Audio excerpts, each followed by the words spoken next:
जय हो बागड़ वाले गोगा जी महाराज की जय हो। रानी काछल के दोनों पुत्र जुड़वा भाई के नाम से मशहूर थे। गुरु गोरखनाथ को उनकी माँ काछल ने धोखा देकर पहले वरदान पाया था, इसलिए उनका जन्म पहले ही हो चुका था और वह हमारे नायक जहारवीर से बड़े होने के कारण अपने आप को राज्य का अधिकारी समझते थे।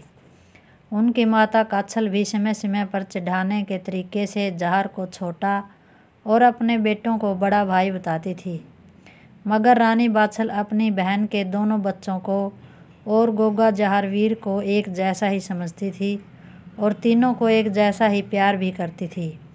मगर राजा उमर सिंह को हमारा नायक जहारवीर जी ही अधिक प्यारा था।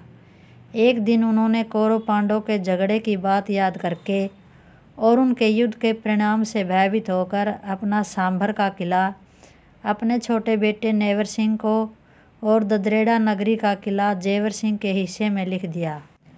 रानी बाछल की तीनों सखियों के बालक जो गुग्गल खाने से जन्मे थे सब हमारे जहारवीर जी के दोस्त थे, जिनके नाम नरसिंह पंडित, भजू कोतवाल व रतन सिंह सिपा सालार थे। नीली घोड़ी का जो बछड़ा था उसका नाम नीला घोड़ी हर धरा गया, जो देखने में बहुत खूबसूरत था तथा हष्ट-पुष्ट था और आदमी की बोली समझता तथा बोलता था। गोगा जी ऊंच नीच का भेदभाव नहीं समझते थे, सब भाई भाई की तरह पढ़ते लिखते व खेलते कूदते थे। तीनों भाई व तीनों दोस्त सब शस्त्र विद्या में निपुण हो गए और अपने अपने घोड़ों पर चढ़कर शिकार खेलने जंगल में साथ साथ जाते। दिन जाते देर नहीं लगती, हमारे नायक गोगा जी महाराज 12 वर्ष के हो गए। तब राजा जेवर सिंह ने तीनों राजकुमारों का यज्ञोपवीत संस्कार कराया और पुरोहित जी को दान दक्षिणा दे भरम भोज किया। कुछ दिन बाद गोगा जी ने नित्य सुबह 4 बजे उठकर गोरख धुने पहुँचना और भजन पूजन करना शुरू कर दिया। इस तरह बालकपन से ही तपस्या में लगे रहकर गोरक्षा का काम शुरू कर दिया और राजकार्य में अपने पिता जेवर सिंह का हाथ बटाते। इनकी सुंदरता और न्याय प्रिय तथा वीरता को की चारों ओर धूम मच गई। अब हमारे नायक जहारवीर 16 साल के हो गए थे।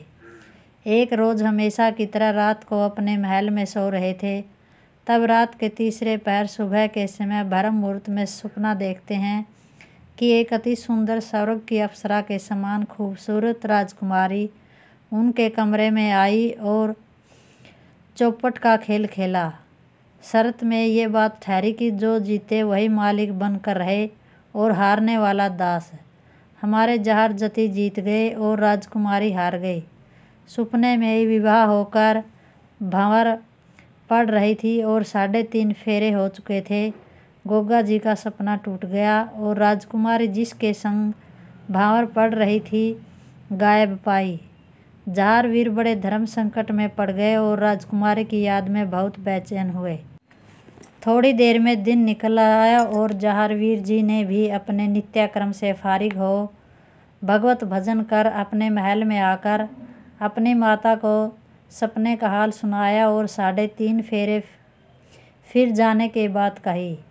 इस पर रानी बाछल बोली, अरे बेटा, ऐसे सपने जाने कितने रोज दिखते हैं, किसी के सपने सच्चे नहीं हुए। गुरु गोरखनाथ का ध्यान कर प्रभु का नाम जपो। गोगा जी कहने लगे, नहीं माता जी, अगर आपकी कृपा और गुरु गोरखनाथ जी की दया हुई तो मैं इस राजकुमारी से जरूर विवाह कर सपने को सच्चा करके दिखाऊंगा। रानी बाछल ने हर तरह से जहारवीर जी को समझाया, पर अपनी धुन में उन्होंने अपनी माँ की बात की परवाह न की और भोजन जीम कर अपने दोस्तों को लेकर नौलखे बाग में रोजमर्रा की तरह पहुँच गए और उनसे भी अपने सपने का हाल कहा और कहने लगे कि मैं इस राजकुमारी से विवाह करूंगा। मित्र लोगों ने भी यही कहा कि सपने की बात का क्या भरोसा, मगर जहारवीर की समझ में उनकी बात भी नहीं बैठी और नीली घोड़ी के पास ही उसका बेटा नीला घोड़ा बंधा था जो तगड़ा और जवान हो गया था। वह उम्र में भी जहारवीर से बड़ा ही था। जहारवीर ने नीले से कहा कि मित्र, तुम्हें मेरे साथ लंबे सफ़र को चलना है। नीले घोड़े ने जहारवीर से कहा, गुरु भाई, जैसी आज्ञा हो। चाहे जहाँ ले चलो, मुझे कोई इनकार नहीं है। और खुशी खुशी अपनी माँ की ओर देखने लगा। नीली घोड़ी की आंखें भर आई और नीले को प्यार कर अपनी नज़र नीची कर ली। जहारवीर गुरु गोरखनाथ जी का ध्यान कर अपने सईस को बुला नीले घोड़े की मालिश करवाकर स्नान करवाया और सुनहरी साज से सजाकर उस पर सुनहरी ही जीन्स कसवाई। दुल की तिलकी मोहन माला गले में पहनाई और नीले पर सवार होकर अपनी माता से आज्ञा लेने पहुँचे। रानी बाछल अपने बेटे जहारवीर व नीले घोड़े के ठाठ बाट देखकर फूली न समाई।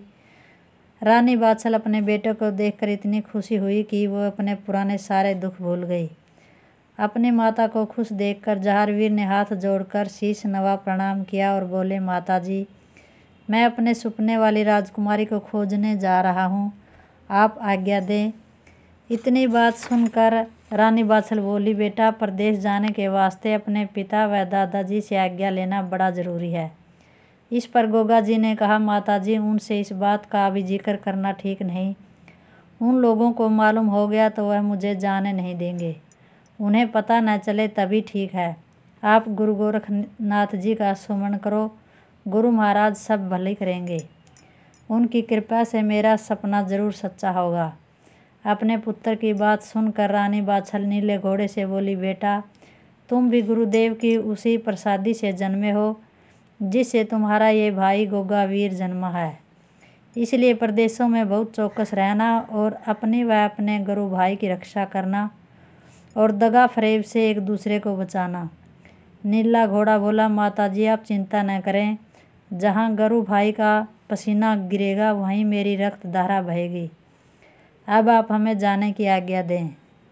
रानी बाछल ने नीले घोड़े के वचनों पर विश्वास कर आंखों में आंसू भर रोली चावल का तिलक कर अपने सीने पर पत्थर धर गुरु गोरखनाथ जी का सुमरण कर कहा कि गुरुजी, यह दोनों बालक आपकी प्रसादी से हैं। आप ही प्रदेशों में इनकी रक्षा करना। और घोड़े से बोली, बेटा, अगर प्रदेशों में कोई दुर्घटना हो जाए तो मेरे बेटे जहार को जिंदा या मुर्दा जैसा हो लाकर मुझे सौंप देना। रानी बाछल की बात सुन नीला घोड़ा बोला, माता जी, क्या हम कोई दूध पतासे हैं जो हमें दुश्मन घोल कर पी जाएंगे। रानी बाछल की आज्ञा मिलते ही माँ के चरण छूकर गोगा वीर नीले घोड़े पर सवार हो गए और अपने पैर की एड़ लगाई। एड़ लगाते ही घोड़ा आसमान में उड़ गया। उसके पंख फैल गए और क्षण मात्र में समुद्र के किनारे पहुंच गया। गोगा जी समुद्र की छटा देखकर बड़े आनंद विभोर हुए। उन्होंने अब तक नदी, नहर और तालाब ही देखे थे। समुद्र के तट से समुद्र की लंबाई चौड़ाई का विस्तार देखकर दोनों निराश हो गए थे। उनकी समझ में समुद्र की चौड़ाई का अंत ही नज़र नहीं आ रहा था। अब हमारे जहारवीर की अकल ने काम न दिया तो उन्होंने चिंता त्याग और नीले घोड़े की पीठ से उतर गुरु गोरखनाथ जी का सुमरण कर घोड़े को स्नान कराया। और आप भी समुद्र की लहरों का आनंद लेते हुए स्नान ध्यान से फारिग हुए और अपने गुरु का ध्यान कर विचार करने लगे कि अब क्या करना चाहिए। गोगा जी महाराज सोच विचार करते करते क्या देखते हैं कि थोड़ी दूरी पर एक अति जीर्ण शरीर वाली बुढ़िया सफ़ेद वस्त्र पहने, जिसके मुंह तथा हाथ पैरों की खाल झुर्रियों द्वारा सुकड़ी हुई थी और उसके चलने फिरने में भी बड़ा कष्ट होता था। गोगा जी ने सोचा, यह बुढ़िया जरूर समुद्र में डूबने के विचार से आई है, या तो इसका बहू लड़का या बेटे ने इसे कुछ बुरा भला कहा है, या यह कोई दुखिया है जो अपनी जान देने समुद्र तट पर आई है। मुझे इसकी रक्षा कर अपना धर्म निभाना चाहिए। ऐसा विचार कर अपने मन में गोगा जी मिनटों सैकड़ों में उस बूढ़ी माई की जान बचाने के लिए उसके सामने जा पहुँचे और उस बूढ़ी को प्रणाम कर बोले, हे माता जी, आप कौन हैं। मुझे तो आप किसी कुलीन घराने की नज़र आती हो। आप इस बियाबान जंगल में समुद्र तट पर किस लिए आई हो। क्या किसी ने कुछ बुरा भला कहा है, या आपकी पुत्र वधू लड़का, या जिसकी वजह से आप यहाँ डूबने आई हो। आप जिस दुख से भी दुखी हो यहाँ आई हो, बताने की कृपा करें। हम स्त्रियों का धर्म दुखी को दुख से बचाने व निर्बलों का कष्ट दूर करने के लिए होता है। मुझे आप अपनी परेशानी बताने की कृपा करें। हमारे गोगा जी महाराज के वचन सुनकर वो बूढ़ी माई बड़ी मीठी वाणी में बोली, ओ नीले घोड़े के सवार अक्षत्री राजकुमार चौहान वंश उजागर बागड़ देश के निवासी, तुम जिस काम से आए हो अपना काम करो, मेरे कार्य में बाधा न डालो। बुढ़िया की वार्ता सुन गोगा जी ने बुढ़िया माता के चरण पकड़ लिए और दोनों हाथ जोड़कर बोले, माता जी मेरा अपराध क्षमा करें। आपने ज्योतिषियों के ढंग की बात करके मुझे भ्रम में डाल दिया, जो मेरे वंश व प्रांत का नाम बिना जानकारी के सही बता दिया। आप कृपया कर मुझे अपना परिचय देने की कृपा करें। बुढ़िया बोली, बेटा जहार, तुम्हारी माँ बाछल गुरु गोरखनाथ जी की चेली है। उसने तपस्या वर्षों तक कर कर गुगल रूपी प्रसादी से तुम्हें वरदान में पाया है। तुम देवताओं के अंशी हो। यह सूरज चांद सितारे व ब्रह्मा विष्णु महेश सारे देवतागण मेरे बनाए नियमों पर चलते हैं। मेरा नाम बेमाता है। अब जाओ और अपना कार्य देखो और मेरे काम में बाधा न डालो। इतना कहकर दो दो कागज अपने रजिस्टर में से फाड़ फाड़ कर समुद्र के जल में छोड़ने लगी, जिनमें से कोई कोई जल में डूब जाता था और बाकी बहकर आंखों से ओझल हो जाते थे। गोगा जी अपने दोनों हाथ जोड़कर बेमाता के चरण पकड़कर बोले, माता जी कृपया कर आप यह और बता दें कि आप यह कुंडली खींचे कागज जिसमें कोई कोई डूब जाता है और आप समुद्र में क्यों बहा रही है। जारवीर जी की बात सुनकर और उनके मन की बात समझकर बेमाता बोली, बेटा मैं जो कागज समुद्र के जल में छोड़ रही हूँ, यह सब स्त्री पुरुष के जोड़े मिलाने व गठबंधन कराने के लिए है। जो कागज बीच धारा में डूब जाता है, उनके जोड़े अध बीच में ही बिछड़ जाएंगे और जो आंखों से ओझल हो जाते हैं वह जोड़े पूरी उम्र तक मौज करेंगे। बेमाता की बात सुनकर हमारे जहारवीर जी को बड़ी खुशी हुई। चेहरे का नूर कई गुना बढ़ गया। वह हाथ जोड़कर बेमाता के सामने खड़ा हो गया। शर्म के कारण मुँह से बात न कही गई। बेमाता घट घट का हाल जानने वाली गोगा जी के मन की बात और उनके हाथ जोड़कर खड़े होने के कारण वह शर्मिंदे स्वभाव को समझकर बोली, बेटा जहार, तेरा जोड़ा राजकुमारी श्रील तंदूर नगरी के राजा सिंजा सिंह की बेटी के साथ मिला है। इसी फागुन बदी नवमी को तेरे सुपने वाली के साथ, जिसके लिए तू घर से बेघर हुआ है। अब जा अपना काम देख, अब मेरे काम में विघ्न न डालना।